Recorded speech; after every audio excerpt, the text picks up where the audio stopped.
Vielen Dank für Ihre Aufmerksamkeit.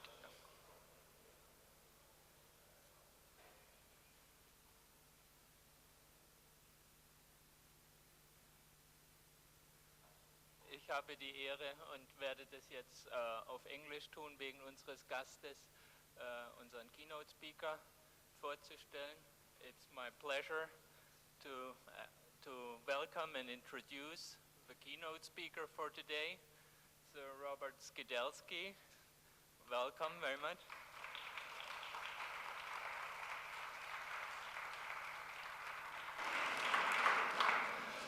My own name is Norbert Hering. I'm from Handelsblatt and from the World Economics Association. Robert will talk about the need to reform the economics curriculum, which is an issue that he has been working on for at least 5 years now, basically since the financial crisis erupted. With a grant from the Institute of New Economic Thinking, he laid the theoretical groundwork for a reformed economics curriculum. Then INET gave the follow-up grant to Wendy Carlin, who developed with that the so-called core curriculum, which was met with a less than enthusiastic welcome by the reform-oriented groups. And now, if I'm correct, Robert has another grant from INET and is developing his own ideas in parallel to the core curriculum. Now, there would be a lot that can be said about the economist and economic historian and politician Robert Skidelsky, but I'll keep it very short so that we have more, that we can hear more from him. As a politician, he's a lifetime peer of the House of Lords. He has been in a variety of parties, but that's been a while. That's been a while now. He's most famous for his unparalleled and monumental biography of John Maynard Keynes in 3 volumes. But more recently, he also made a splash by a book that he co-authored with his son Edward called How Much is Enough, which has also been published in Germany under the sprechende Titel Wie viel ist genug? His interest in financial crises actually dates back all the way to the 60s to his doctoral thesis, which was about the political reaction to the Great Depression. But that's not, by far not the only field where he has been pretty ahead of what most of his colleagues were doing. For example, he wrote an article and published an article called The Age of Inequality in 2000, which was way before it has become a popular subject.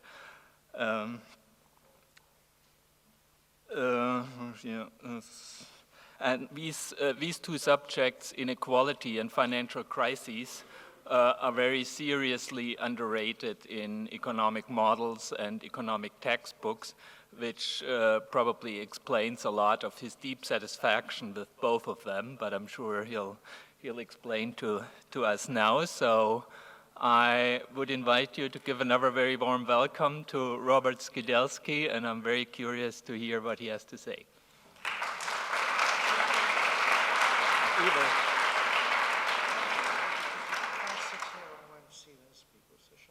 Sure.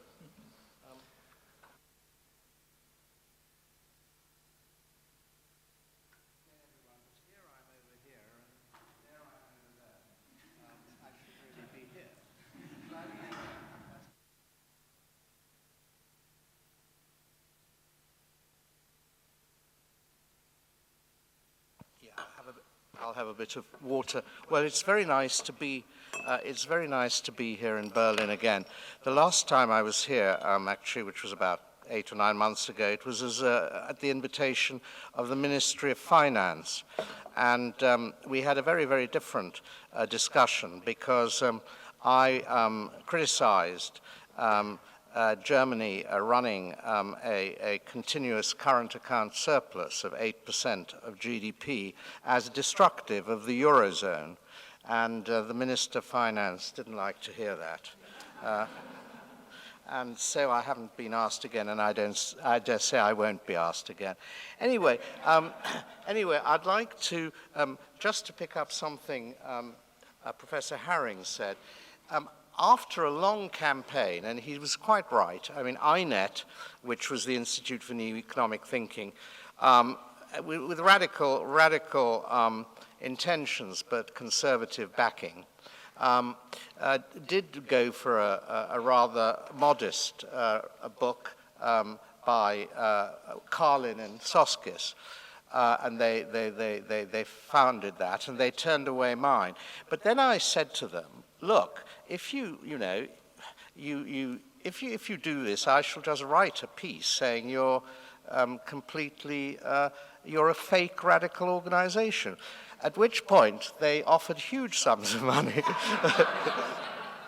And so we are doing something for INET, but not quite what I wanted, but something, it'll be a bit of an improvement.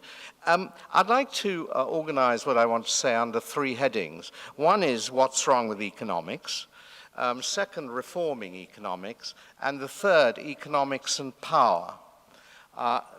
And I start with the Queen's question, as it's come to be known, when she met a group of professors at the LSE within a few weeks of the collapse of Lehman Brothers and the beginning of the crisis. And she said, why did no one see it coming? Which was a good question, even for a queen. It was a good question. And no one could answer. It was natural enough to ask it, because when the economy goes wrong, economists are often held to blame, and usually rightly to blame. The main justification for economics, after all, is that it's useful. And if it's not useful, then why is anyone doing it?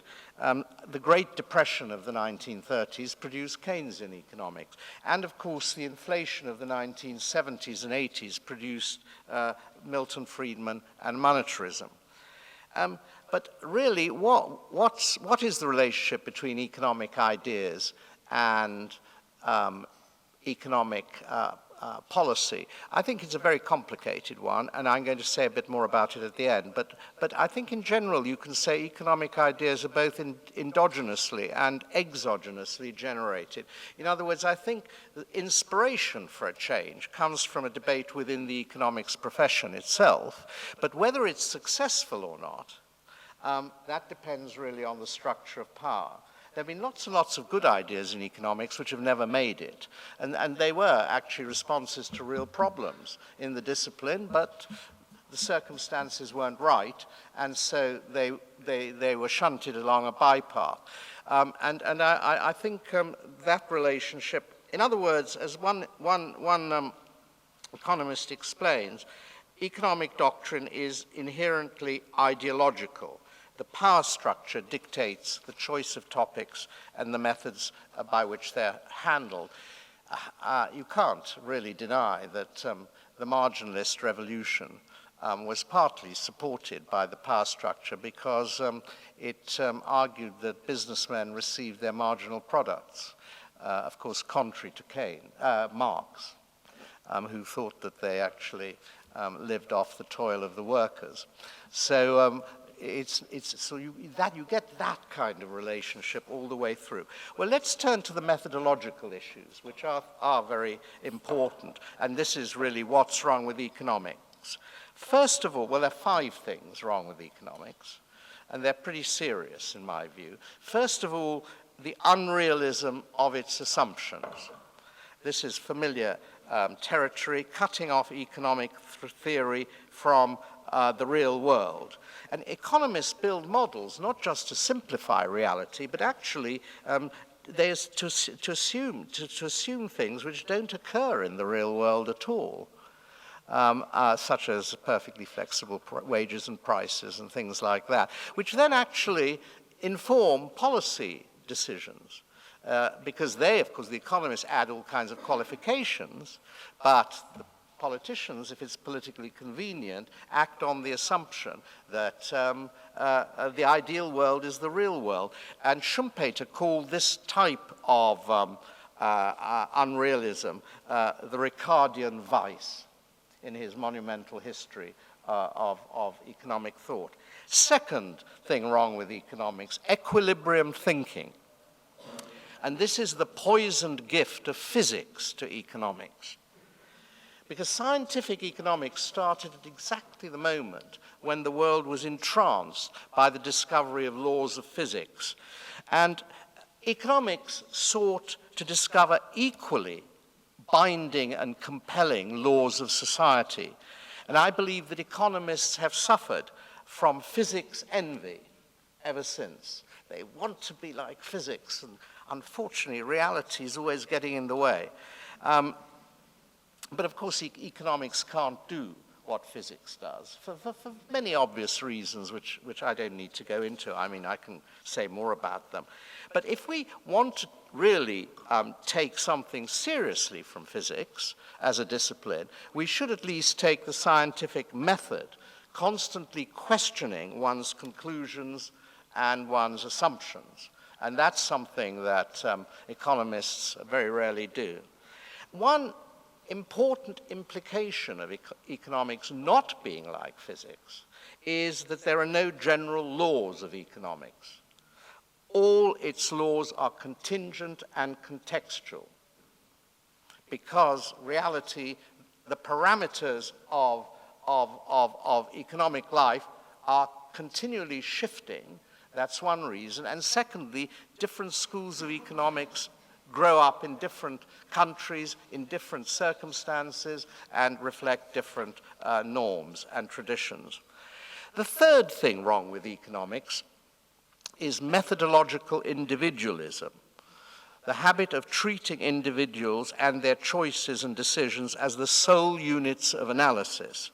An economic world made up of Robinson Crusoes, all heroically maximizing their utilities and expunged of all other social, psychological, anthropological, and biological reality. Just atoms that have no relation with each other. They all have particular paths, and they meet, and then out of that an economy emerges. And as soon as one replaces the atomic hypothesis with the much more realistic idea of the interdependence of social phenomena, it's apparent that the whole can't be equal to the sum of the parts, and that fallacies of composition abound everywhere. And this atomic hypothesis has terrible effects in financial markets. It had devastating effect, whereas I think Keynes got a much better idea of what was going on in his metaphor of the beauty contest. The beauty contest where people are not, they're always looking at what someone else thinks is the most beautiful lady, as it were, in the room, and those people are looking to others to see what they think. And so there is a whole chain of interdependence. No one is actually saying, who is the most beautiful person? It's what does someone else think is the most beautiful person? And so it goes on. And you see exactly the same phenomenon in the financial markets. If you read the financial news, it's always what someone else thinks is going to happen. And then that person's view of what's going to happen depends on what someone else thinks is going to happen. And so these things fluctuate the whole time. And the idea that we're in a world of Robinson Crusoes, each person independently coming to a view of what the real situation is, each independently working out what fundamental value actually is nonsense. And yet you get that in textbooks. George Soros has long argued that financial markets were prone to huge errors because of what he called reflexivity. And soon after the financial crash, he wrote in the New York Times, the salient features of the current financial crisis is that it was not caused by some external shock, it was internally generated by the financial system itself, by exactly this kind of interactions between people who all thought the same and made the same mistakes. It wasn't that there was a competitive system in which there were bears and bulls. They just all thought the same way. And that, of course, is a very crucial consequence. And not understanding that is a crucial consequence of methodological individualism. Now, methodological individualism wasn't there at the beginning of economics. I think it entered with marginalism. The classical economists, like Ricardo and Marx, were not methodological individualism. To them, the outcomes of the economy depended on conflict of groups, not of optimizing individuals transacting in markets. And so marginalism really makes methodological individualism central to economics, and it achieves its precision by robbing individuals of their social attributes. So that's the third thing wrong. The fourth thing wrong with economics is what I call monoculture. And this takes us close, I think, to what heterodox critics are arguing. The belief that there's only one right way to do economics. Here's a very good example of it by Jean Tirole, who won a Nobel Prize, French economist who won the Nobel Prize a couple of years ago. It's especially important for the community of academic teachers, he writes, researchers, to be endowed with a single scientific assessment standard by internationally prominent peers. Trying to sidestep such judgment encourages relativism of knowledge, the antechamber of obscurantism. Self-proclaimed heterodox economists have to comply with the fundamental principles of science. But the point of being heterodox is to reject at least some aspects of this single assessment standard. And the monoculture, we must remember, is protected by a hierarchy of journals. A heterodox economist cannot get published in one of the top-ranked journals. They're just excluded. Of course, there are other journals in which they can be published, but they can't be published in the top because they don't fulfill this single scientific assessment standard, which Jean Tirole has called for as a recognizing competence in the discipline. Now, that's not, of course, it's true that economists write and sound like economists, whether they're heterodox or any other kind of economist. You can always tell an economist. They've got a certain kind of way of, putting things, a certain kind of limitation of horizon. I mean, all those well-known characteristics of economists. There's a common language, and as in all disciplines, a minimum standard of technical competence. They can do some math and all that. But there is a wide variety of theories in economics, and therefore a wide variety of theoretical styles and strategies of persuasion. Because economics is a persuasive discipline. It's not a discipline that can prove anything. And as for the monoculture, I mean, one can identify how many schools of economics are there. I sort of stopped at 7, but very quickly, the Chicago school, agents have rational expectations, and they utilize all knowledge information efficiently, and all markets clear the whole time. The new Keynesians, agents have rational expectations, but imperfect information, therefore markets can fail from time to time. There's scope for government intervention. Those are the two mainstream schools. And the new Keynesians have made some progress since the crash. And they're the ones that use maths more than anyone else. Then there are the post-Keynesians, and they follow Keynes in putting uncertainty at the heart of economics. Uncertainty can't be removed by better information because we don't know and can't know what's going to happen. And that makes investment very volatile. So the post-Keynesians are very interested in that. And also they attach a great deal of utility to the holding of money. Money as a store of value is a very, very crucial part of post-Keynesian analysis of markets. And God knows we needed some of that. Why is it that all this quantitative easing isn't producing better results? Because of the role of money as a store of value.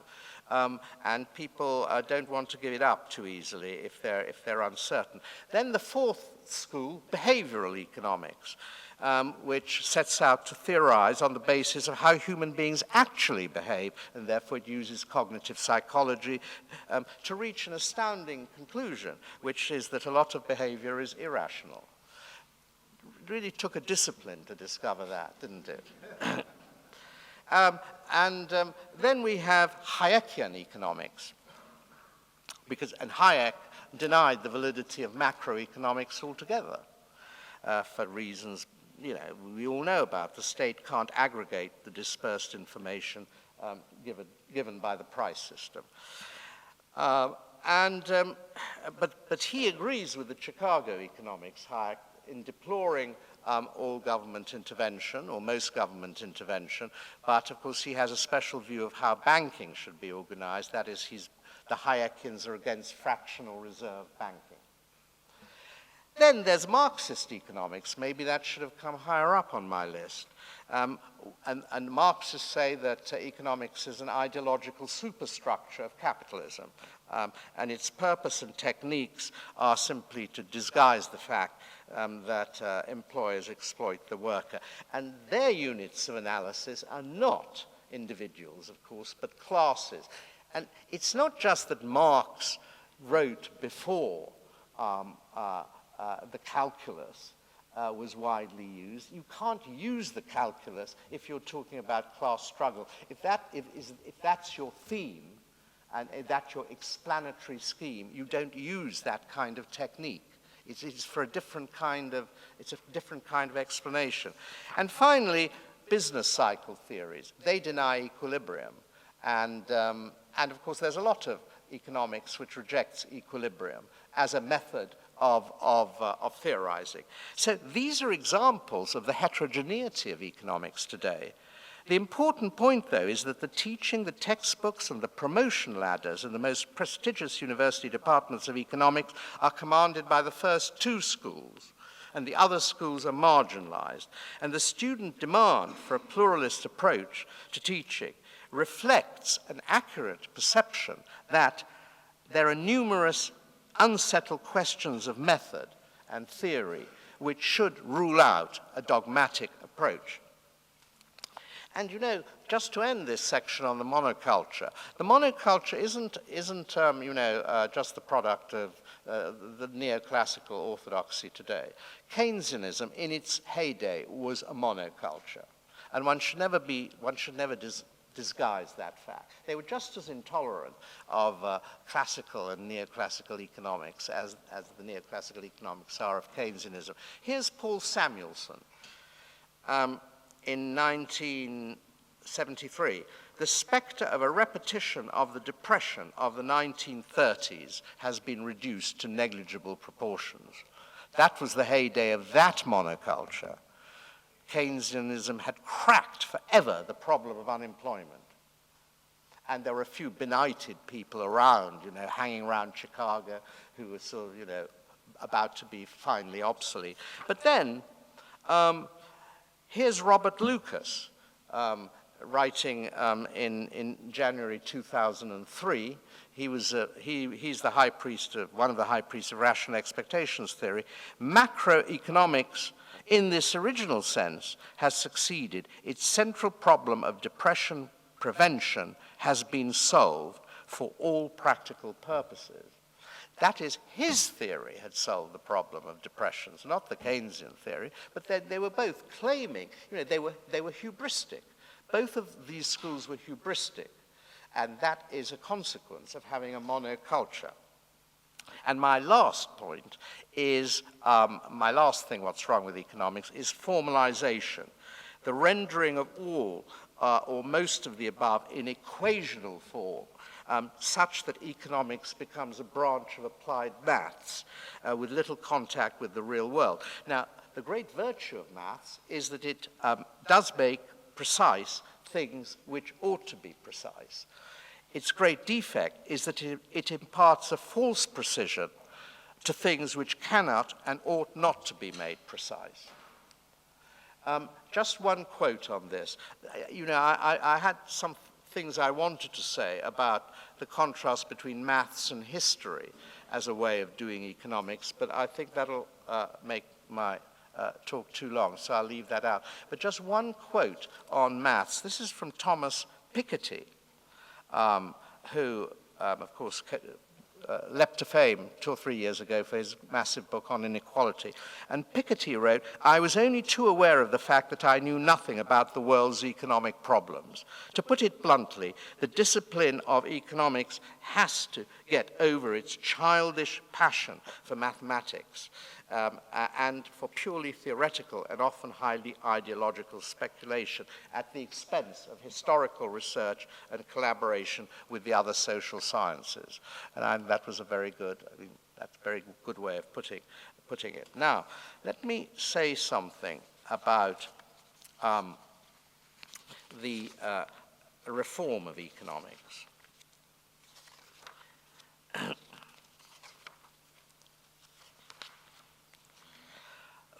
My first heading is post-autistic economics. It's not a phrase that's much in favor, but it was first used by the French students in 2003. Economics today is under more pressure than at any time since the 1930s, wrote one of them. That was in 2003, 5 years before the crash. A student movement for the reform of economics teaching started in France in 2000 and spread to Spain, the United Kingdom, and the United States. Now, it may have spread to Germany at the same time, and I'm sure there were certainly signs of it here, but I'm not aware of them. I'm sort of aware personally of Spain, Britain, and the United States. And the issues raised by students focus mainly on the irrelevance of undergraduate and graduate economics teaching for the understanding of real-world problems.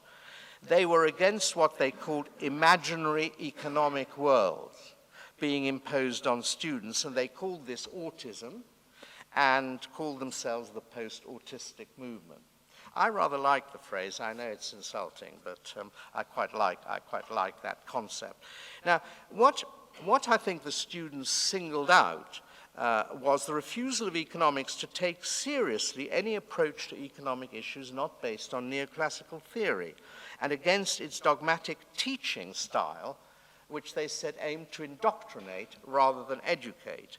And after the crash of 2008, I think a lot of this went into the sand a bit, because we had the great moderation and everything was going very well, and the central banks were running everything to everyone's satisfaction. And then you had this unexpected crash, and then you had, of course, a revival of the discontent. And so you had the birth of INET, the Institute of New Economic Thinking. It was a collection of academics. Joe Stiglitz was very influential in it, and it was financed by George Soros.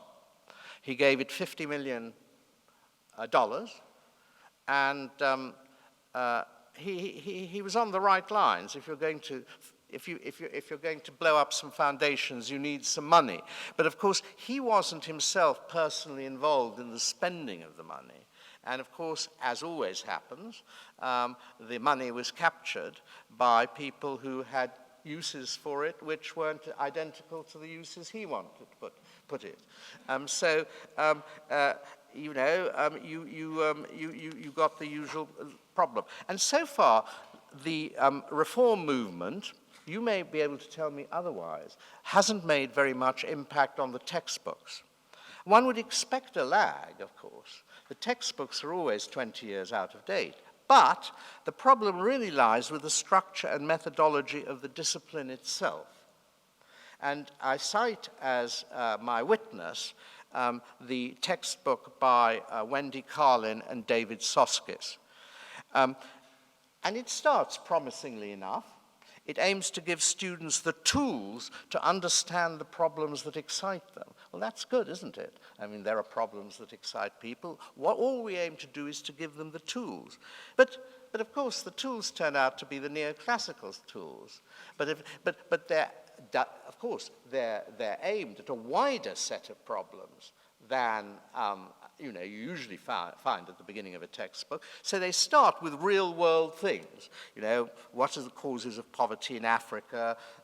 Why? What's the impact of technology on living standards? These sort of nice, good, big topics. And then, of course, they say, here are the tools. So Carlin and Soskis see no problem with the tools. It's just that you have to bring them to bear on real-world problems and not live in too ivory tower an existence.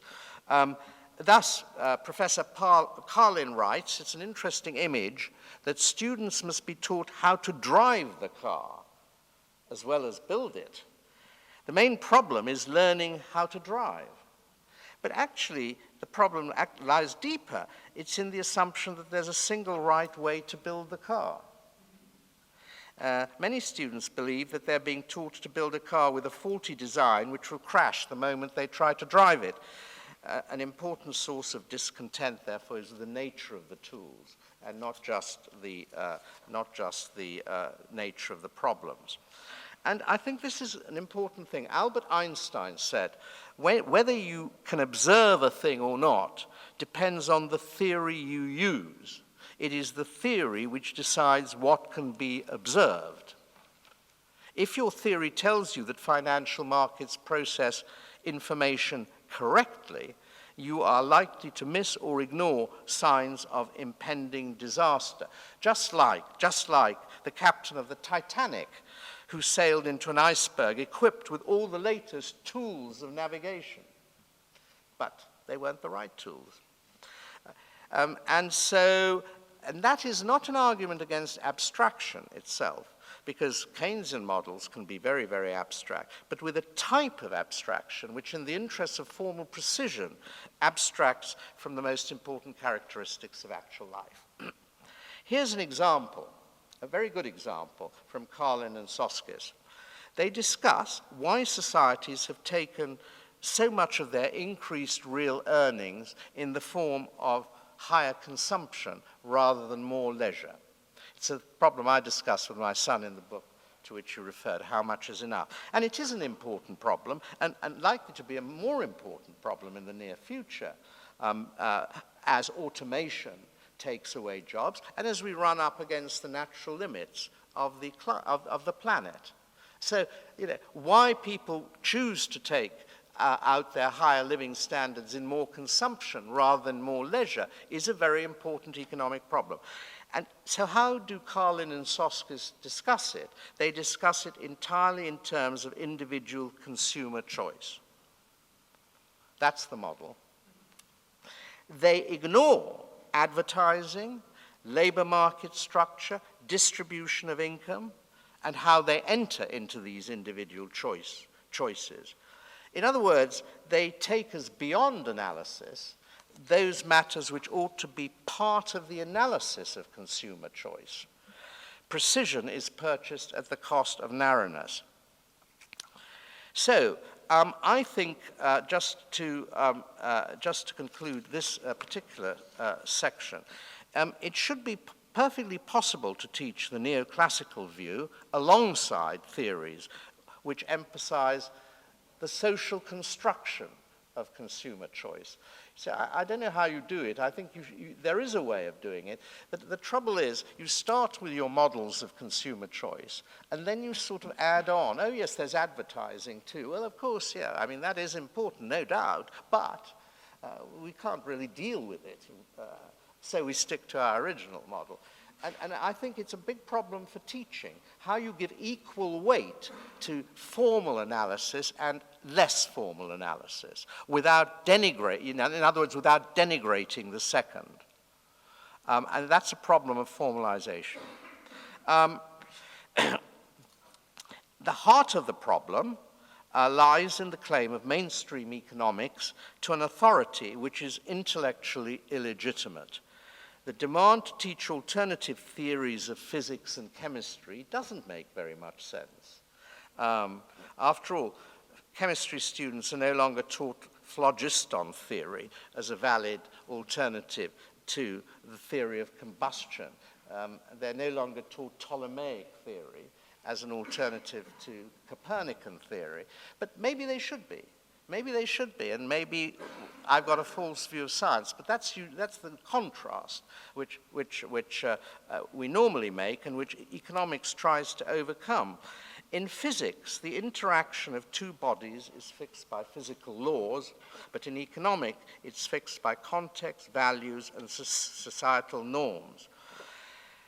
And so it has no claims to be a kind of uber theory of the social sciences with catechistic teaching, as it claims to be. It's got no right to do that.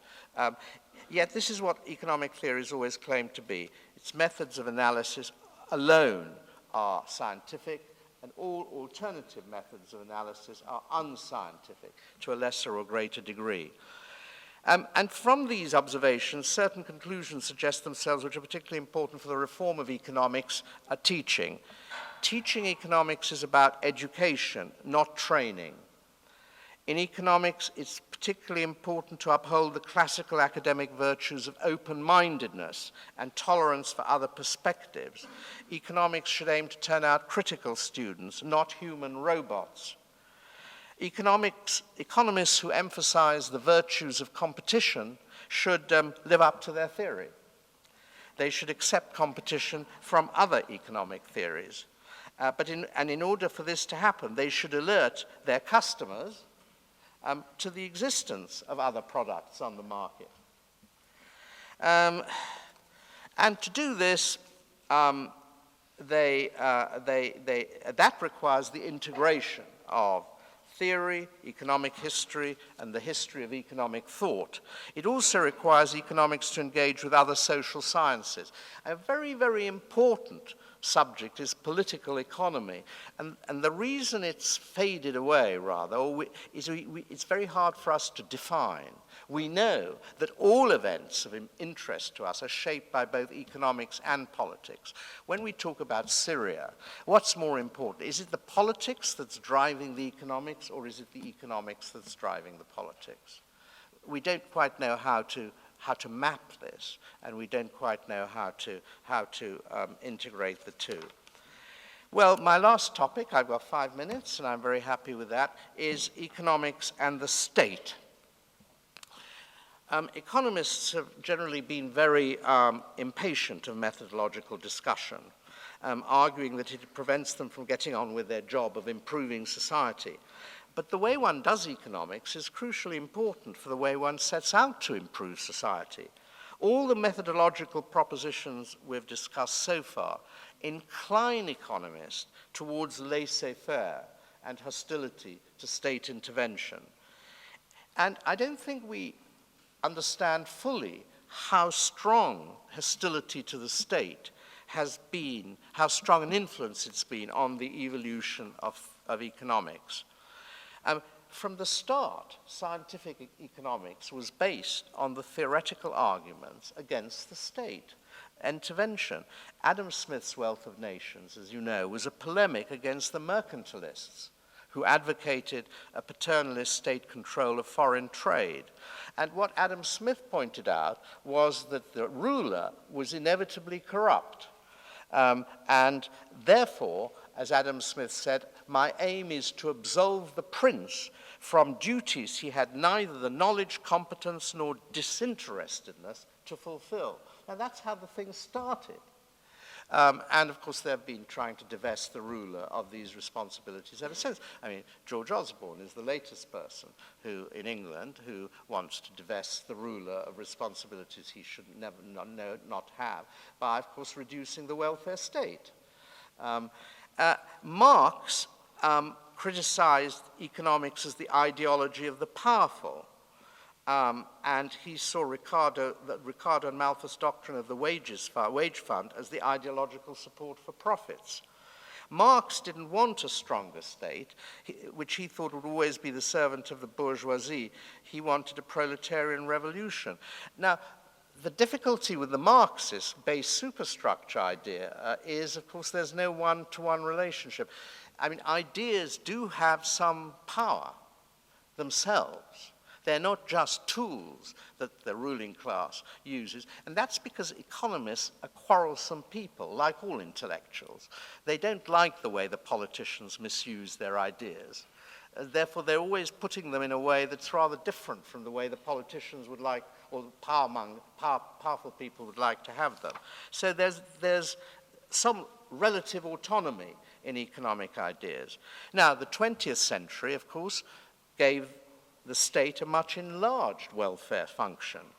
Social democratic state, the social market economy in Germany. At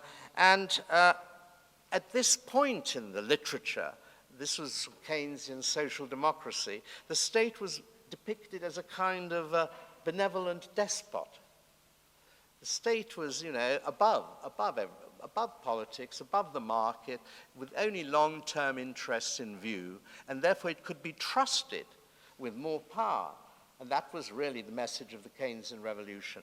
But of course, after a bit, people realized this was a totally idealized picture as well. The state wasn't this benevolent despot. It was actually quite unbenevolent a lot of the time, and it was quite corrupt too. And so you got public choice theory, which sort of gradually undermined the idea that the state could be trusted with things, and so you got a reversion to the idea of the market. But of course the market, you then got an idea, well, okay, the market is perfect, it's the state that's imperfect, whereas the previous revolution had been about the market being imperfect and the state being perfect. Well, can we escape from this sort of, you know, ridiculous oscillation between two fantasies? But nevertheless, I very much urge that that this become an important topic of inquiry, because we've got the latest twist with the financial collapse of 2008, 2009. Suddenly people started realizing the markets weren't that perfect and that they could crash, and what's more, that they were very corrupt too, because the conditions for them not to be corrupt were not there and could never be there.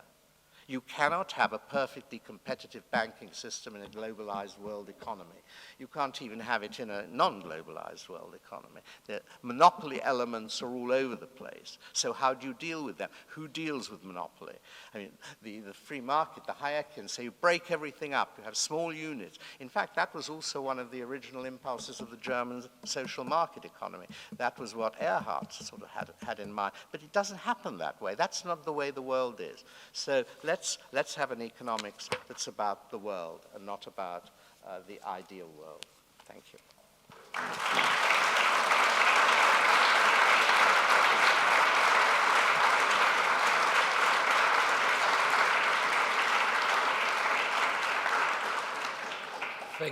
Thank you very much, Robert, for that great and very interesting talk. I have to confess to the organizer that I conspired with him to let him talk a little more and cut down on the discussion, because I know how powerful a speaker he is, and assumed you really want to hear him. But we do have time for a couple of questions, so please raise your hands. In the back there, the lady.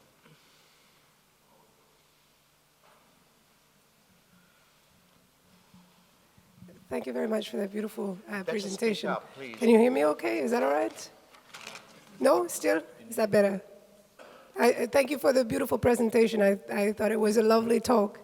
I just wanted to say, when you're talking about physics, I think we have to be careful not to throw out the baby with the bathwater.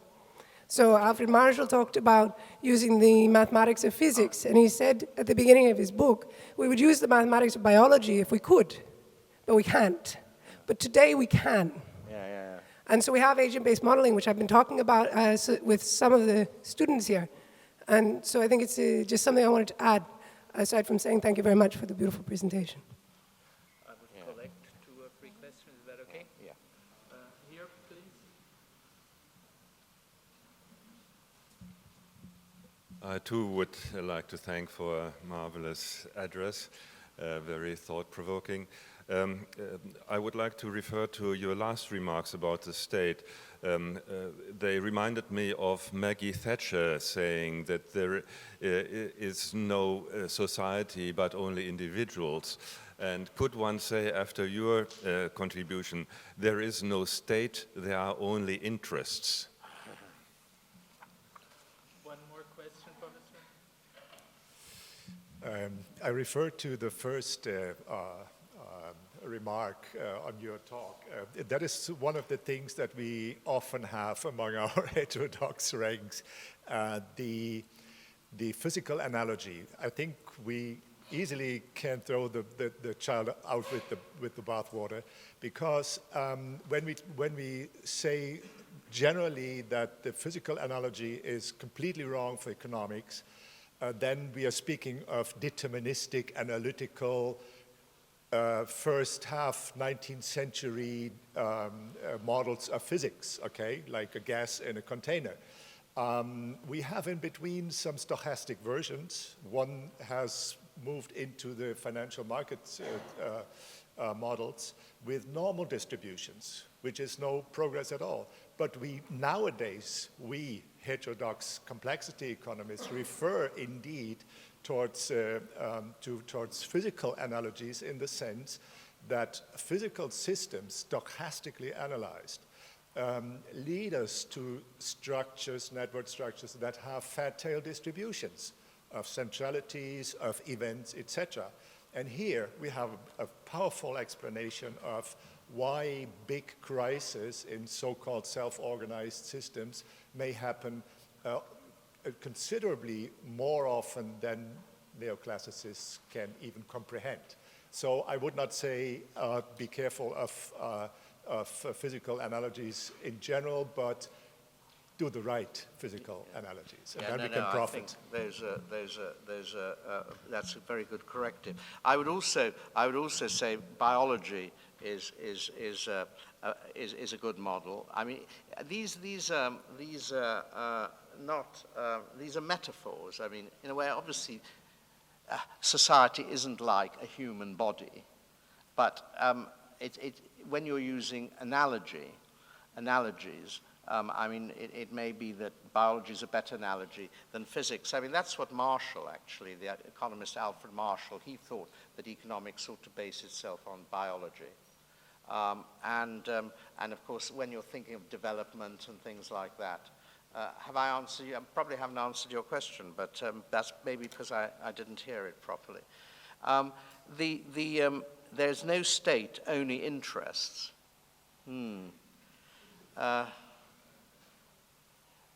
It's not quite true. You know, I think these are percentages. I mean, there is, for example, Osborne has actually attacked the banking oligarchy, and has actually, and he's passed measures, the Conservative Chancellor, to restrict the rise in London house prices by increasing taxes on very rich house owners. So in that way, he's attacked the very powerful in order to help the slightly less powerful. I mean, not the people who have no power, but so the political realm has a choice, because there's no single interest. I mean, an economy is made up of a variety of interests, and so is, of course, an electorate. And so that gives politics a certain autonomy. I don't think it's a complete autonomy, but it gives it a certain autonomy. There are a variety of interests, and that gives the state some ability to choose. And yes, on physics, you see, I think you're right, but until the crash, no one was talking about, I mean, it was Taleb and his book on fat tails. I mean, it's very, very recent, so I don't think there's a leap from the mid-19th century quite to 2008, but I would say that it's just because we've had this crash that we're become more interested in how we can use physical advances in physics to make an analogy with the economics.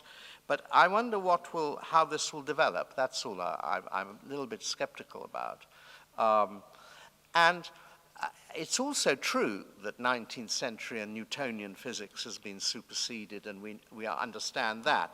But it's only been superseded at, I think, a fairly rarefied level in those sciences, whereas Newtonian physics analogy is taught still in the textbooks.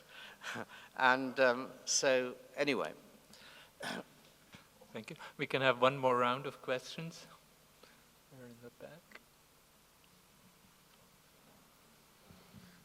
Yeah, thanks for the talk. I have a question. What we as students can actually change about the current situation economics is taught? Because just to give you an example, some people I study with, they say, well, it's great that the current theory sums everything up on the slides, and I don't have to read extra books, and because Adam Smith and so on, they are very complicatedly written and not so easy to understand. So how can we bring people to excite them about economics? Because despite how wonderful the pluralist movement is, I still believe we are a minority in students who are learning economics. Is there another question?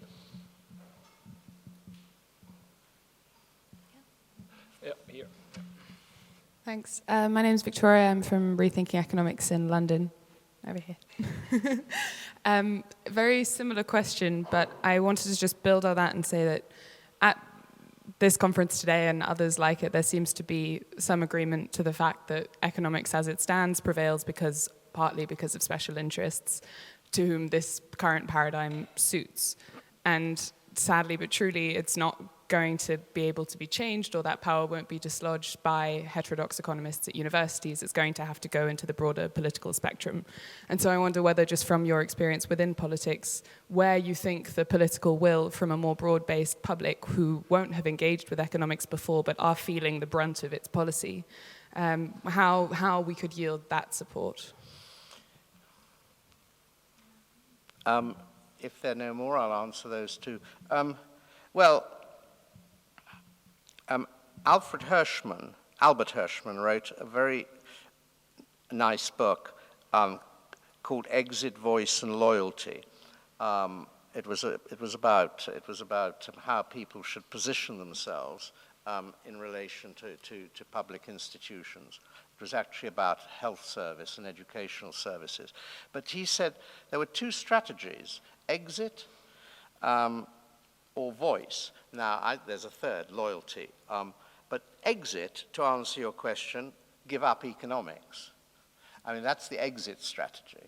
If you find it unsatisfactory, you can do something else.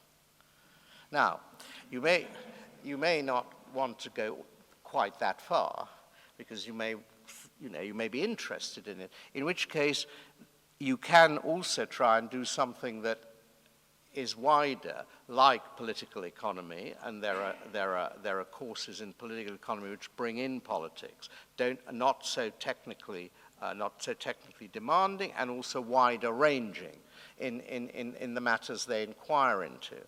That may be in adjacent departments as well. And the third thing, which is voice, is just protest. Just get people together and say, we don't want this thing. And either then economics will change into something else, because we won't get anyone any longer, anyone good, that is, or it will start reforming. And I think students have had an effect. Certainly in where I've had some experience, in Manchester and other places, they have actually got some change. Not big changes, but some changes, and they've upset the complacency. They've disturbed the complacency of the mandarinate who run the departments. And people have really put themselves out on a limb in order to do it. It shows a bit of courage, because it possibly jeopardizes your degree and then your life chances. But that can happen. So exit or voice are the two big options. And the other thing which will change economics is we are entering the age of crashes. Do you think our economic system is stable at the moment? Do you think our international system of political economy is stable? I don't.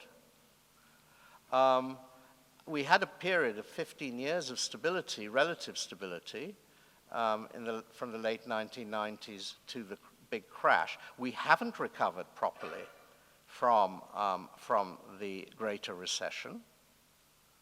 It doesn't look as though we're going to recover properly for a long time to come, if ever. And then, before we do recover properly, there are the problems of the next generation that are going to start becoming urgent. The next generation of technology, and of course, the next generation of climate and resources. So there's a lot happening in the world itself that will have some influence on the way economics is done. Too late, maybe, to affect your own course, but it's going to happen.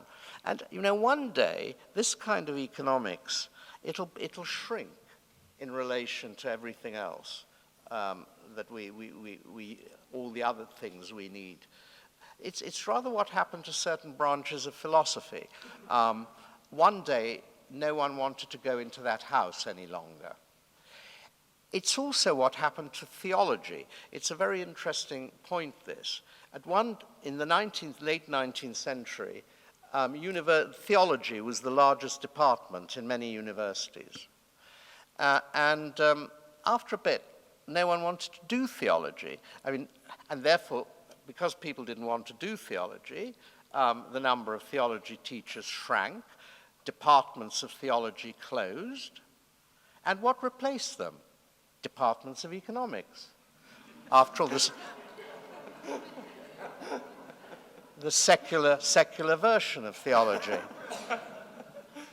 So, things change. Thank you very much, Robert. That was very interesting and entertaining, and we finished almost in good time. Thank you very much. It was great to have you here. Thank you for coming.